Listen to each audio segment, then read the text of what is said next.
Thank you for joining us around the fire. For more information or to make a donation, please visit randomactsnetwork.com. Now, want to hear a scary story?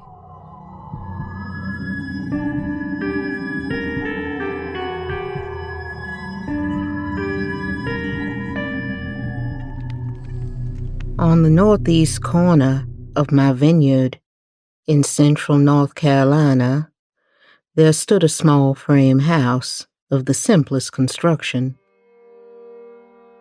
It was built of pine lumber and contained but one room, to which one window gave light and one door admission. Against one end of the house, and occupying half its width, there stood a huge brick chimney. The crumbling mortar had left large cracks between the bricks. The bricks themselves had begun to scale off in large flakes, leaving the chimney sprinkled with unsightly blotches.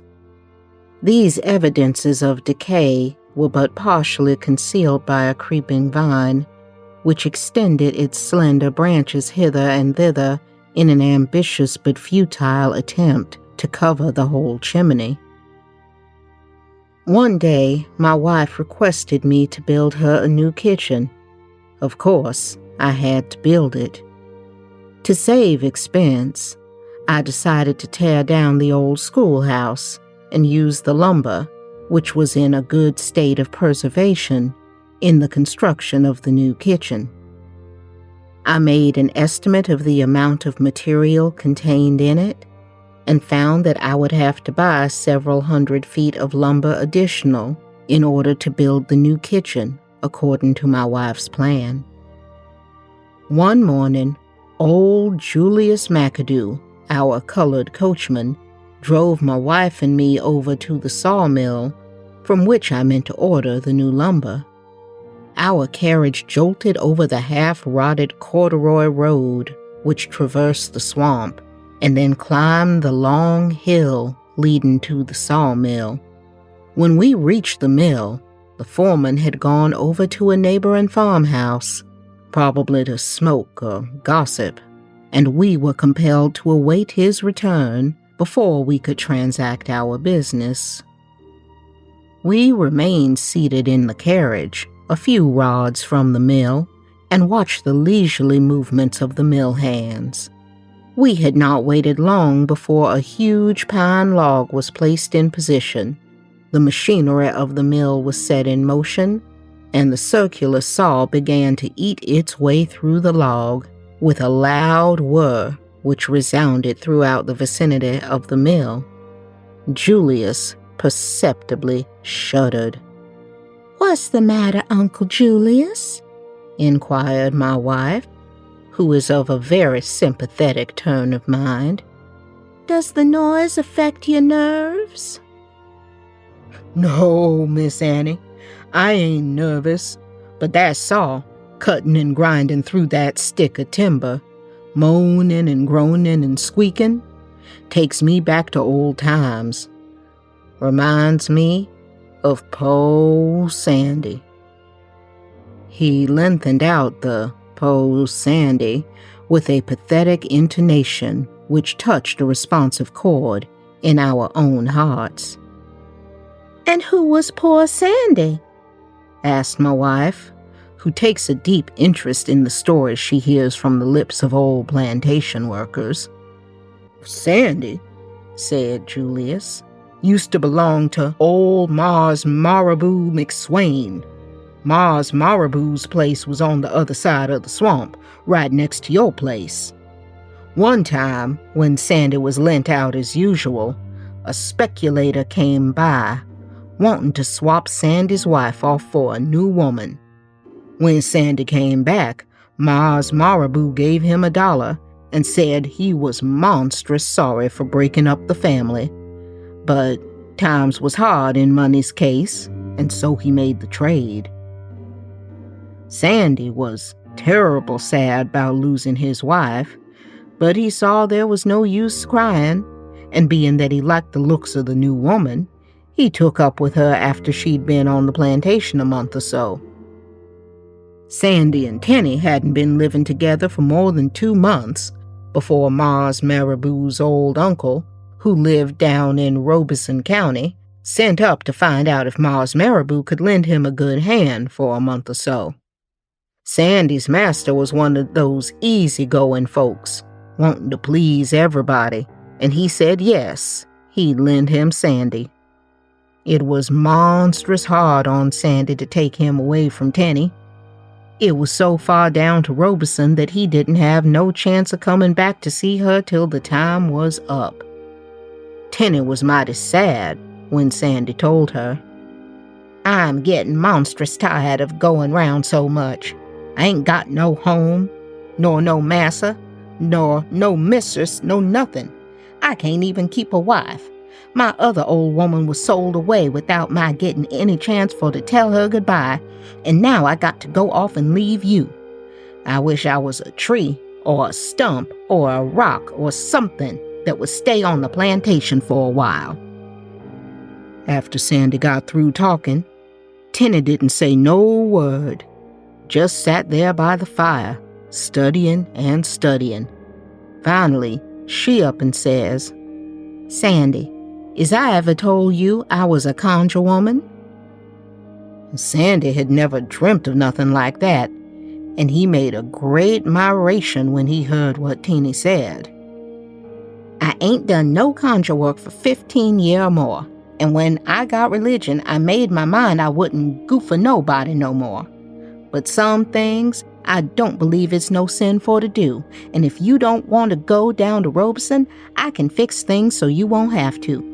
You say the word, I'll turn you to whatever you want to be, and you can stay right where you want, as long as you mind to."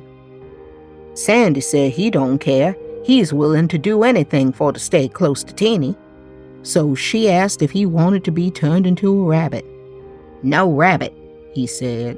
"The dogs might get after me." So she asked if she should turn him into a wolf. "No, everybody's scared of a wolf. I don't want nobody to be scared of me." So she asked if she should turn him into a mockingbird.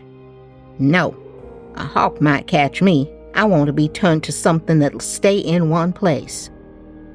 "I could turn you into a tree," she said. "You won't have to move for years, but I can turn you back once in a while so you can get something to eat and to hear what's going on." So Tenny took him down by the edge of the swamp and turned him into a big pine tree. And the next morning, as some of the field hands were going along, they saw a tree they didn't remember ever seeing before. Old Mars Marabou figured Sandy done runned away, so he got his dogs out. But the last place they could track Sandy was to the foot of that tree. The dogs barked and bayed and pawed and tried to climb it, and Mars Marabou figured Sandy must have climbed up on the tree and jump off onto a mule or something. When Sandy had been gone long enough for folks to think he got clean away, Tenny used to go down to the woods at night and turn him back, and then they'd slip up to the cabin and sit by the fire and talk, but they had to be most careful, else somebody would have seen them and spoiled the whole thing. So Tenny always turned Sandy back in the morning early, before anybody was stirring. But Sandy didn't get along without his trials and tribulations. One day a woodpecker come along and pecked at the tree, and next time Sandy was turned back, he had a little round hole in his arm. After that, Tenny set a hawk to keep watch on the tree. Another time, Mars Marabou sent a worker out for some turpentine, and that man chopped into the tree and hacked the bark up 2 or 3 feet to let the turpentine run. The next time Sandy was turned back, he had a big scar on his left leg. After that, Tenny set a hornet to watch the tree, and when the worker come back again to cut the other side, the hornet stung him so hard that the axe slipped and cut his foot about fully off. When Tenny see so many things happening to the tree, she figured she'd turn Sandy into something else, and she made up her mind to fix up a mixture that would turn them both into foxes or something, so they could run away and go to somewheres where they could live like white folks. But there ain't no telling what's gonna happen in this world. Tenny got the night set for her and Sandy to run away, when that very day one of Mars Marabou's son rode up to the big house in his buggy and said his wife was monstrous sick. He wanted his mammy to lend him a woman to nurse his wife, so they say they gonna send Tenny. She was a good nurse. Tenny tried to make up some excuse for her to get away and hide till night, when she would have everything fixed up for her and Sandy. She say she want to go to her cabin to get her bonnet, but they say her bonnet don't matter, that her handkerchief was good enough. Then Tenny say she wanted to get her best frock, but they say she don't need no more frock, and when that one got dirty, she could clean the one she was wearing. So Tenny had to get in the buggy and go along with young Mars Duncan to his plantation, which was more than 20 miles away. The po' gal knew Sandy must be wondering why she didn't come back no more. While Tenny was away, Mars Marabou took a notion to build him a new kitchen, and being as he had lots of timber on his place, he began to look round for a tree to have the lumber sawed out. Since Tenny was gone, there was nobody around to watch the tree. The two men who cut down the tree say they never had such a hard time with the tree before. The axes would glanch off, and they kept making no progress in the wood, and all of the creaking and shaking and wobbling you ever saw would not commence that tree to fall. When they got the tree all trimmed up, they chained it up to the timber wagon and started for the sawmill. But they had a hard time getting there. First, they got stuck in the mud when they was crossing the swamp, and it was 2 or 3 hours before they could get out. When they started again, the chains kept coming loose, and they had to keep stopping and stopping for to hitch the logs up again. When they finally climbed the hill to the sawmill, the logs broke loose and rolled down the hill in amongst the trees. It took about a half day more to get it all hauled up to the sawmill. The next day, after they made it to the mill, Tenny came home. When she got back to her cabin, the first thing she done was to run down to the woods and see how Sandy was getting on. When she saw the stump standing there, with the sap running out of it, and the limbs laying scattered, she about went out of her mind. She ran back to her cabin, got her gopher mixture, and followed the tracks of the timber wagon to the sawmill. The hands at the sawmill had just loaded the big log on the carriage and was starting up the saw when the woman came running up the hill, all out of breath, crying and whining, and she came right into the mill and threw herself on the log, right in front of the saw, hollering and crying for Sandy to forgive her and not think hard of her, for it wasn't no fault of her own. Then Tenny remembered the tree didn't have no ears, and she started getting her gopher mixture ready to turn Sandy back, when the mill hands took hold of her arms with a rope and fastened her to one of the posts in the sawmill. They cut the logs up into boards, right before her eyes.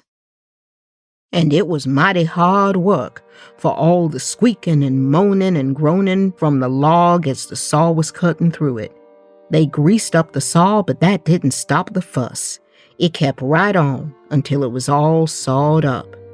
When the overseer came from breakfast, and the hands tell him about the crazy woman what had come running in hollering and going on and throwing herself before the saw, the overseer sent 2 or 3 hands to take Tenny back to her master's plantation. She was out of her mind for a long time, and her master had her locked up in the smokehouse till she got over her spells. Mars Marabou took and hauled the lumber from the sawmill and put up his new kitchen. He didn't know what to do with old Tenny, but seeing as she didn't do no harm to nobody, only went around moaning and groaning and shaking her head, he figured to let her stay and nurse the little childrens when their mammies was to work in the fields. The new kitchen wasn't much use.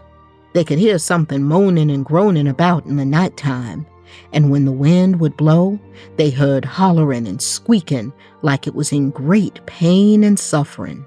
It got so after a while that it was all Mars Marabou's wife could do to get a woman to stay in the kitchen long enough to do the cooking. And by, it got so Mars Marabou's wife herself was scared to go out in the yard after dark. And they all knowed the kitchen was haunted by Sandy's spirit. So Mars Marabou took the kitchen down and used the lumber to build that old schoolhouse he was talking about pulling down. The schoolhouse was used in the daytime, but on dark nights, folks going along the road would hear queer sounds and see queer things. Poor old Tenny used to go down there at night and wander around the schoolhouse, and everyone figured she went to talk to Sandy's spirit. On one winter morning, when one of the boys went to school early to start the fire, what should he find but poor old Tenny laying on the floor, stiff, cold, and dead. Nothing particular the matter with her. She had just grieved herself to death for her Sandy. Mars Marabou didn't shed no tears. He thought Tenny was crazy, and there wasn't no telling what she might do next. There ain't much room in this world for crazy white folks, let alone a crazy spade. When the war broke out, the schools stopped, and the old schoolhouse has been standing empty ever since, except for the haints. But folks say that old schoolhouse and any other house that got any of that lumber in it sawed out of the tree that Sandy turned into is going to be haunted till the last piece of plank has rotted and crumbled into dust.